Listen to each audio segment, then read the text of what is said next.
All right. Hey, everyone. This is North End Sports, and this is the first episode of our ever anticipated podcast where we're going to talk to you everything Toronto sports. We're going to talk everything sports in general, but we want to, focus on your Toronto teams because that's where we're located. And we know that's what a lot of people care about.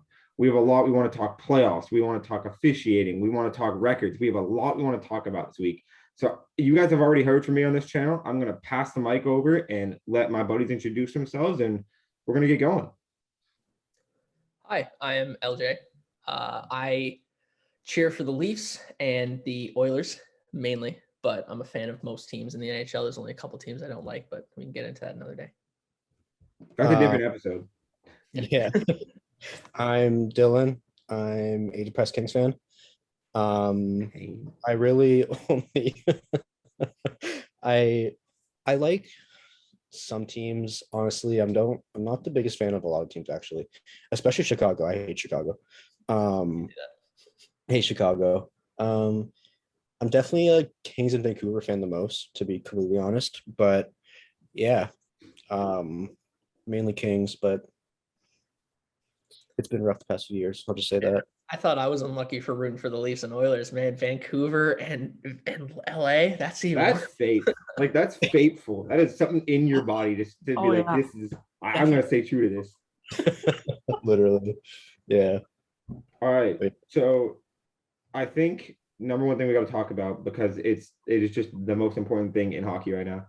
Who do you got winning the cup? And I don't want to go first because I want to hear what you guys got to say. But who do you guys got winning the cup? And give me a quick little why you got them winning the cup. You can go first, Liam, if you want. Okay. I got Colorado because they play a puck possession game similar to the Stevie Y Red Wings that were so dominant in that era. They have arguably the best up-and-coming defenseman, Cale Makar. I don't think he's the best yet. I still think Hedman is the definitive best defenseman, but I think after a year or two more of maturing and just solidifying his game, so he's not every once in a while he makes a dumb play, but not often enough that it is bad. I think he will be the best defenseman in the league. I mean, McKinnon, for how long did McKinnon hold the title of number 2 in the NHL next to McDavid before Matthews took it, right?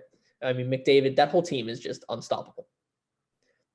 That or Calgary. They're built different. Like, Colorado's a different built team. Like, yeah. It is the way that they've managed to just structure that team, and it where it feels so strong when it's healthy. It's such a scary team. 100%. I see now. When I made my bracket, I put it the Panthers winning because I swear I've had the Panthers winning the cup in my brackets for the past 3 years now, and they never get far enough, and it sucks because they're such a good team. Man, what's the cat? The fact that they're down 3-0 right now is so sad because if they lose one more game, they're out of the playoffs, which sucks. But their team is stacked. They got Barkov, Duclair, Giroux, Hornquist, Huberdeau. I'm just looking at the roster now because Bobrovsky. Yeah, Bobrovsky is insane. They have so many good players, and they're such a beast in the regular season, but when it comes to playoffs, they just shut down, I don't think anybody could have predicted a potential Florida sweep. Right? Didn't Florida played the Bolts last year and they didn't get swept, right? And that was a worse Florida team and a better Tampa team. Yeah. Yeah. And they didn't get swept. That's bonkers. It's just like, it always sucks seeing, because they were first overall, I'm pretty sure, Florida. Yeah, they won the President's Trophy. End of the season, they were the first overall.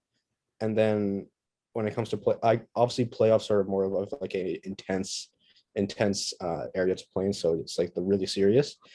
But just come on, if the Kings can go to Game 7, how is Florida gonna get swept? Obviously, it's Tampa Bay, but come on. You know what? The regular season, I mean, this might be a take that just is I'm a piss poor Leaf fan, and just the reason I think the regular season does not matter when you go into the playoffs. Once you hit the playoffs, literally anything can happen. It's so it's just exciting and different. But I really think based on last year and this year, how incredibly the Leafs played in the regular season both years and then got out in the first round both times. I mean, it's obvious to at least a Leaf fan that the regular season does not matter. anymore. So them winning the President's Trophy doesn't matter. But I do agree, their team is amazing. There's no reason why they should be getting swept right now. They're so good. I don't get it. It doesn't make sense. And honestly, like same with how Tampa got swept by Columbus a few years ago. They like I couldn't tell you. It's just so North Weekend is your kryptonite. Imagine that. No, but like, okay, before I even give my prediction, this I don't want any Panthers fans to beef on me. I'm not taking anything away from your team right now. But if you look, I don't have the exact number in front of me. The amount of wins that Florida took in a 3-on-3 overtime setting this year, it's absolutely bonkers. Like, they won the President's Trophies, but by God, were they playing all-star game hockey on 3-on-3 ice? Like, it was they have that specialty when it's like they're like, because they're so fast and they can move the puck so well. So when they have when they just have that much open ice and you can have your 3 top players on the ice, like if they could just manage a game to overtime, they could pretty much just win the game. Yeah. So how many times that happens to the Leafs this season? How many times we were so close to being the Panthers, it goes to overtime. In the back of all of our heads, Matthews, Marner, Morgan Riley on the ice, we're definitely going to win this. Boom, they just kill us in overtime. Yeah, and then you get Ekblad, Huberdeau, and Barkov coming down, and you're like, well, yeah, sure. Well, okay. So this is my take, and this is my cup take, and I think we're getting a Bolts three-peat. And this is the reason I think we're getting a Bolts three-peat, is I think the only team that can take down the Bolts right now is Colorado. But the thing is, Colorado is not healthy. Like, Colorado keeps losing players to injury, and they didn't have a healthy regular season. So my issue is that they still have another round to get through. McKinnon was hurt, Landeskog was hurt, Rantanen was hurt, and I think it was Taves was hurt too. And I just like the I feel like if they can stay healthy, because who'd they lose? Was it Girard that they just lost for? Yeah. The rest, on that where they broke him. So that should have. By the way, that was a suspendable play. But if they can stay healthy, I think that they can beat the Bolts. But I don't have confidence in them staying healthy to face the Bolts. So that's why I have the Bolts repeating. I think that they're just going to be able to get through, and they're gonna, because I think Colorado wins the West. Like, I just think Colorado wins the West. There's no reason they don't. And I just don't. Maybe it's a pessimistic thing, but I just don't see them staying healthy. I'll agree with you if Braden Point is back and he's fully healthy, and that's true. Is healthy. As long as you have Braden Point and Kucherov still playing, and so Kucherov doesn't get hurt and Braden Point comes back, I think they have a chance at winning. But if Braden Point is still injured by the time they get there, or Kucherov isn't playing at 100%, I don't think they can win, because those two are just such a huge piece of it, especially Kucherov. I mean, in my opinion, the best power play player in the league. The way he sets up on the power play is beautiful. And I mean, without Kucherov, I don't think they can do it. But Tampa Bay is such a good team, but I just hate when the same team wins the cup over and over and over again. Like, it's so boring, and obviously you can't really do anything about it. Like, if you say, I would want Florida or St. Louis to win the fucking cup, but Tampa Bay is just, it's like when Pittsburgh won 2 years in a row. I think it was 2017, 2018, right? No, what, didn't Pittsburgh three-peat? No. They didn't? Okay. It was close to being a three-peat though. And I was so happy when they lost, because I was I didn't want it to be a three-peat. And same with Tampa. It's just I just want some to watch something different, But well, you gotta think that there's a point where they're just gonna get tired. You gotta think that you reach a point where you just can't keep going. But it's like, but he said it's if you can keep Kucherov healthy, all you need is a power play to win you a game. That's all you need. Yep. You don't need to be the better team 5-on-5. You just need to get a power play, and he will win you the game. Yep. Yeah. Kucherov will take that, either a slap shot from the same point that Matthews takes it, or the slap pass right in front of the net, or a slap pass across the crease to Stamkos. Either one. He has 4 different options that he can do from that spot. And that was what I was saying last year, that when the power play was sucking for the Leafs, I was saying the problem is Matthews needs to be more like Kucherov, because every single goalie, when the pass is halfway to Matthews, the goalie's already there. They know he's going to take a shot. They know he's not going to pass it. If Matthews was more like Kucherov and learned to pass it a little bit more in the power play, it would have been so easy. And it was weird. They had Matthews on his offside a lot of this power play. Like this playoffs, they had him playing on his offside, which I found really, really weird. Like it just didn't fit for whatever reason. Maybe they thought it was so that they could trick the goalie. Like they thought, like if they could trick Vass, it gives Matthews, like if he gets the shot off, it'll go in. But the thing is, he was never able to get the shot off because he was on his offside, and like the whole power play that was so hot through like the regular season, you then switch it up. Matthews on the wrong side, and you're like, oh well. You think giving the guy 60 goals, who scored 60 goals, his strong side, it might benefit. It could be a crazy idea, but it might benefit. You can't trick Vassy. No, that's the thing. You are tricking Vasilevsky. Dude wears like size 3X pads. It doesn't matter if you trick him. He takes up the whole net. Oh, he's insane.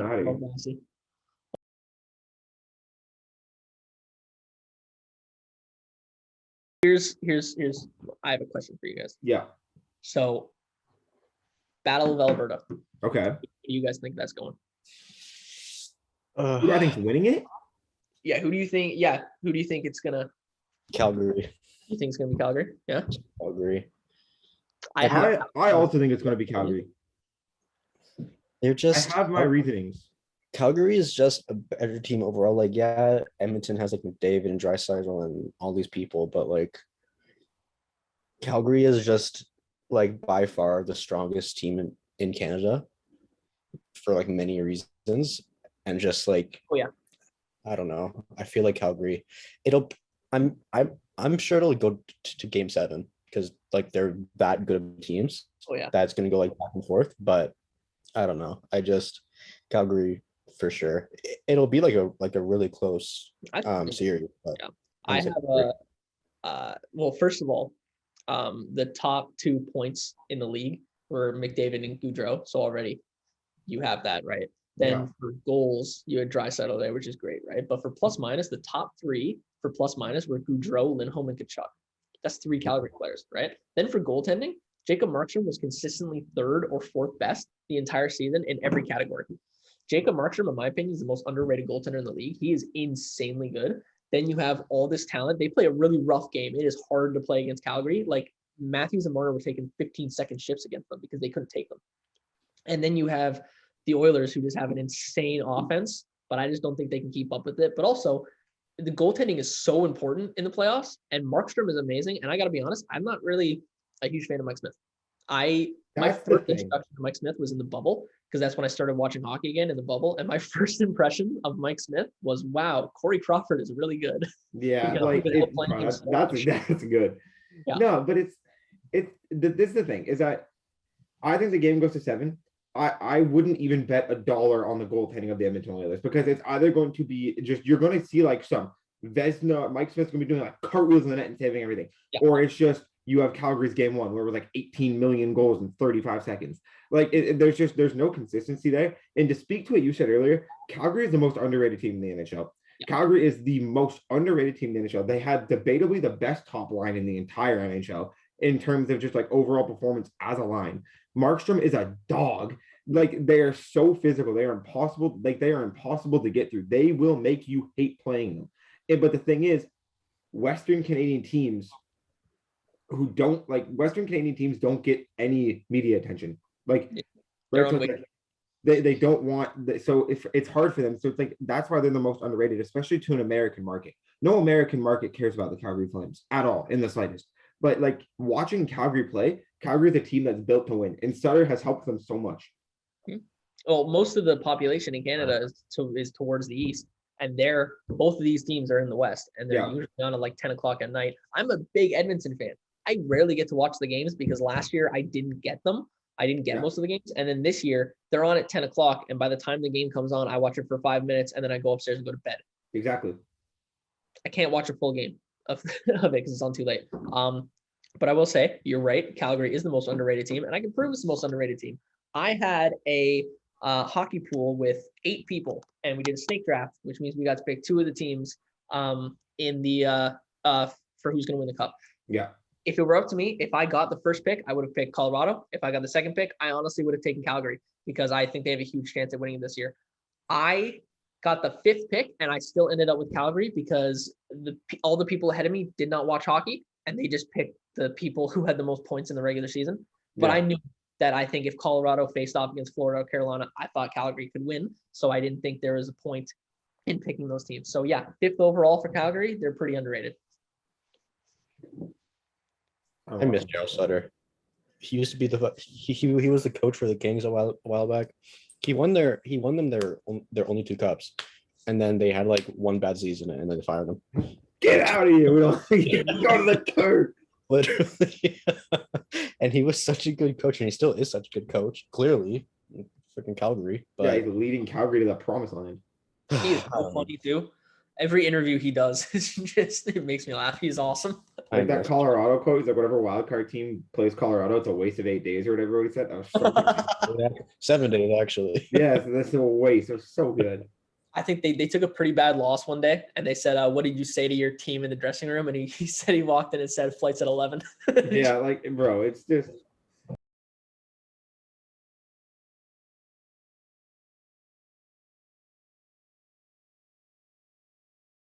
Two pieces. They're both on the Maple Leafs. One of them is a hot take, and one of them is a question. Which should I do first, the hot take or the question? No, give me the hot take first. Give me the hot take first. Yeah, hot take? Yeah, we'll have more discussion on that. Yeah, give me the hot take first. Okay. My hot take is on the management of the Leafs. People say that all the management does not have to be fired, and I understand where they're coming from. I understand it completely. But in my opinion, I have a few problems with each person. Okay. Keith, he's the least of the evils. I think he's fine, but I only have one problem with him, and that is that he changes the lines too often when he doesn't need to. We'll be doing great, and he'll try and fix what's not broken. Right? Yeah, I agree. think he's good, but I don't like that. Dubas.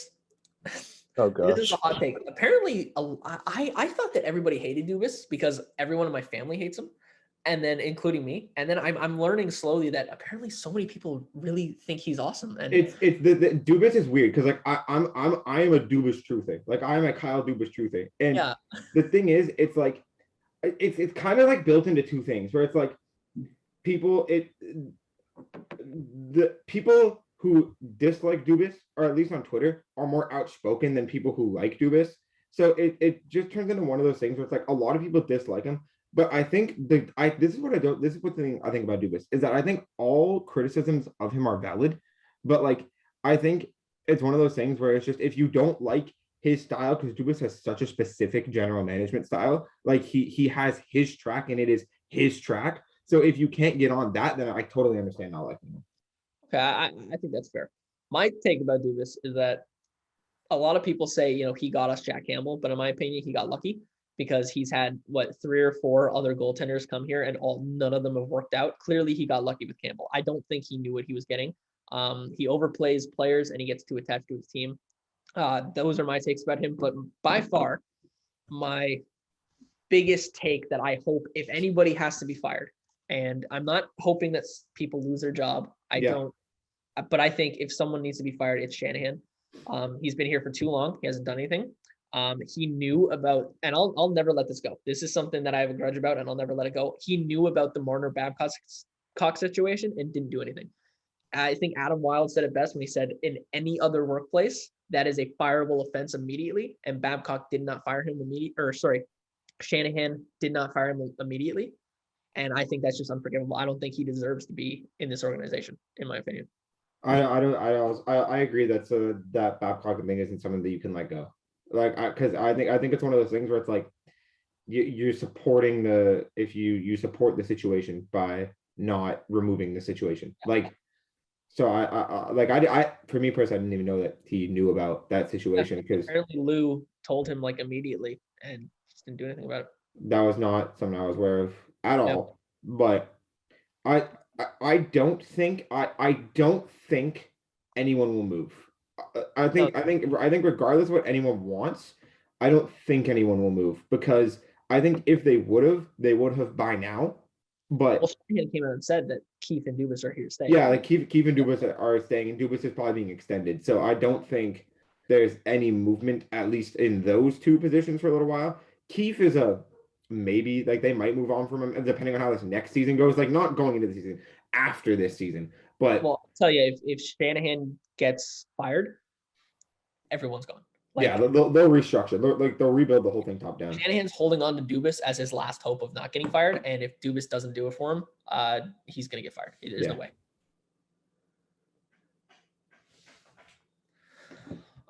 What happened to Dylan? Oh, there you go. Okay. Dylan, what do you think about the management of the Leafs? Do you even know? Because you're an LA King fan. Honestly, not. You know about bad management though, because they fired Daryl Sutter. Yeah, literally. Like I originally, because like obviously I don't really follow the Leafs that much. I do a little bit, but I feel like when I first kind of like heard about like Kyle Dubois, I thought he was just like a young and dumb kid. You know, he's super young and everything. But honestly, I don't know. I feel like he, like you said, Liam, he just kind of got lucky with like Campbell and everything, because Campbell wasn't really like that. You know, when he was with the Kings, he was just like a regular goalie. Like, yeah, he was good, but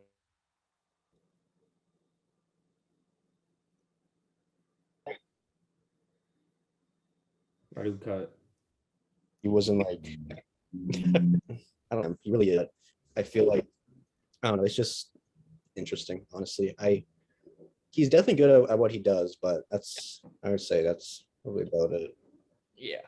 I see. Here's the thing. I want to say that Kyle Dubas was lucky with Campbell, and I truly, truly think he was. But there are people who say that if you paid attention to Campbell's career before he got traded to the Leafs, people knew he was going in this direction. Like he was a first-round draft pick.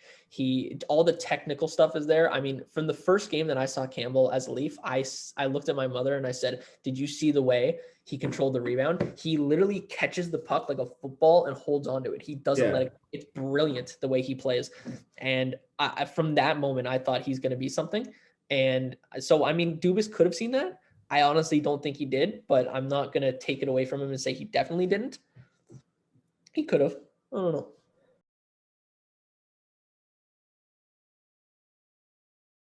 Should Matthews get the captaincy this season? Like, should he get it like the season that we're about to play? Yep. Not this season. And the only reason I say that they're not going to give it to him this season is because I think when you see Matthews get the C will be when they decide to knock John Tavares down a peg with his playing time, like his playing time will cut back a little bit. He might move a little bit of the lineup. That could come with a management change. But I think with the projection of Tavares, and I don't think they'll really change much about his game next year. I don't see next year being the move that they do it. But I do think it comes. But I also don't know if it comes the next year, because I think the whole thing will be Matthews extends and then gets his C when he extends. Yeah, he'll get his C when he commits to this team, because as of right now, a 5-year contract isn't enough commitment. No, I think when he takes the 8 years, that's when he takes the C. Yeah, I think I think they did it good. I honestly, because my take on McDavid is honestly my favorite player. Yeah. He's just so fun to watch, but I think he got the captaincy too early. I think that he's a kid. He's always been the youngest on his team.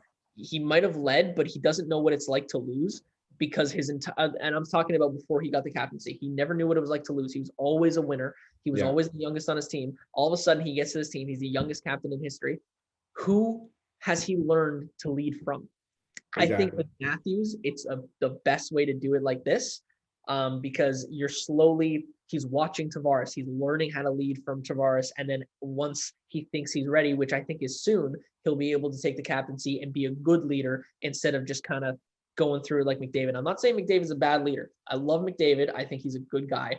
I just think if they waited and let him mature a little bit, it would have been smarter. At the same time, the best player on the team doesn't have to get the C. I mean, Stamkos is not the best player on Lightning. It's Kucherov. Kucherov's the best. McKinnon doesn't have the C. Landeskog does. McKinnon and Rantanen and Makar are better than Landeskog. Yeah.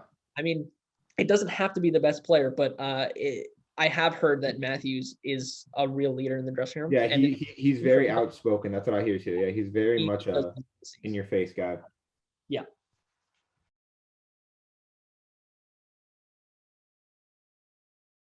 I have a random fun fact that I learned on Twitter 20 minutes ago that I think will be good. That because I recorded my Mark Giordano video this morning, but I wasn't able to put this in to the thing. Mark Giordano was offered, so his contract was 2 years. It's 2 years, 800,000 per. He was offered 2 years, 1 million per. Said no, and he said to do this. I'm taking 800,000. So he literally said no to $1 million for both years, and then I'm taking 800,000 for both years. So it wasn't a Dubas W, it was a Giordano W, is what we're hearing. $1 million would have been a W in and of itself because his projected value, I saw insiders saying that if he stayed with the Leafs, they were expecting him to sign at 1.8 or 1.9, but in the open market, some teams would offer him 3. And he said no to $1 million. It's like, I'm taking 800 because he knows.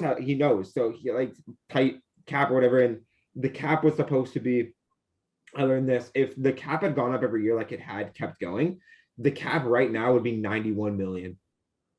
And it is very much not 91 million, which makes things difficult. But that is just, I think that like that's crazy. That's because he said when he was leaving for the offseason, he said, I'm going to sign with a team that's going to win. Like he wants to win. So when he takes that kind of a pay cut, there's, as a fan, like I don't know what could, like, besides winning, obviously, like what makes you believe more that someone is like asking for less money so they can play on a team that they want to make better. Yeah, he's taking a pay cut so that the other players can get paid. I think that's great because look at the players that we have to sign this season. We have to sign Mikheyev and Jack. Thank God he took a pay cut because if he asked for more money, we probably wouldn't be able to afford one of those two. I mean, we're probably already losing Mikheyev. Chris Johnson, did you see Chris Johnson's segment on the Steve Dangle podcast where he talked about players staying and leaving? It's on. I have the tab open, ready to watch it. I haven't got it to it yet. It's good. You're not gonna spoil it for me, right? No, I'm not gonna spoil it. I'm gonna let you watch it, but it's good. Okay, thank God. Oh, I think we need Jack back. I would love to get Mikheyev back because Mikheyev, in my opinion, is he's really starting to show his true colors as a player. He's really starting to use his speed better, and I think, in my opinion, he's probably the best penalty killer on the team. And he was ruined by injury. Like his people can like say whatever he wants. Like dude had his hand was destroyed in his wrist. Like he was like, so for now to just this is a healthy Ilya Mikheyev. So you give him a full 82 games, no surgery in the summer of this, and this is what you're going to see. Yeah, and you don't have a contract looming over his head either, which might be a good thing, might be a bad thing. Yeah, but I mean, his ability has grown so much over the season, and the fact. Here's my thing. I honest to God think that one of the reasons we lost the first round is because Mikheyev wasn't on the power on the penalty kill half the time. Now that could have that I don't know if that was Keith messing with the lines or if that was just he wasn't making the change. He wasn't getting to the change quick enough. But I think one of the reasons we lost is because he wasn't on the penalty kill half the time.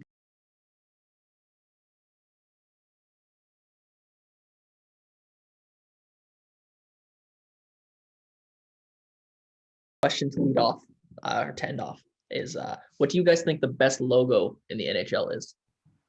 I want to go first. And I think this is the I've had this same answer since I was like 6 years old. And it is undoubtedly the San Jose Sharks, in my opinion. They have the absolute coolest logo in the league, but not just any of the San Jose Sharks logos. I'm not sure if it was their mid-2000s logo or just the one that they use on their patch, but it's when the shark isn't teal and the shark is just straight black, like just straight through the logo. You know what I mean?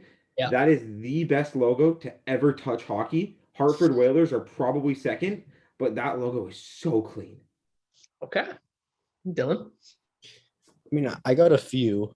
I got 2.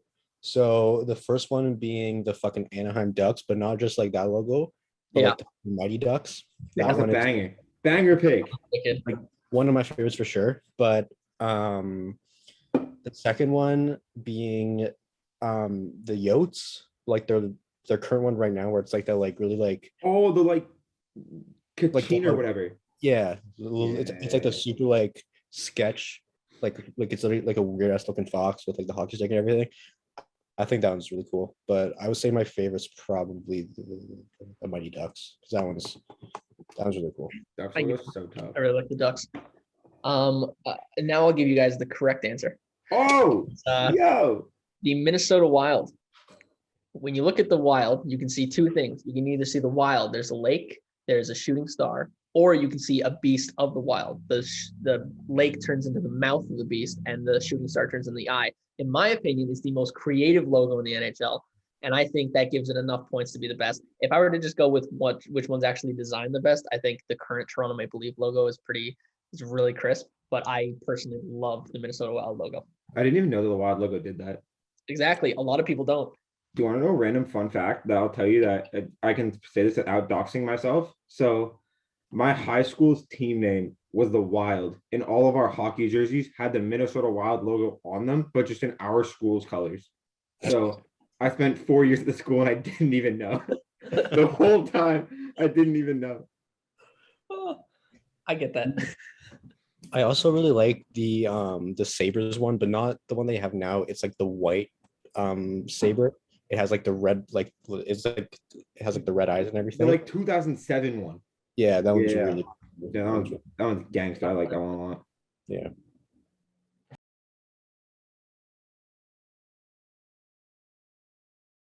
Thank you everyone for tuning into North End Sports. We're super excited to have you guys along for the ride. We're going to talk about all playoffs, Toronto sports teams, everything that's going on in sports. We're going to have another episode probably coming to you next week. So once again, thank you so much for tuning in. And this has been North End Sports. Thanks, guys. Later. Ball.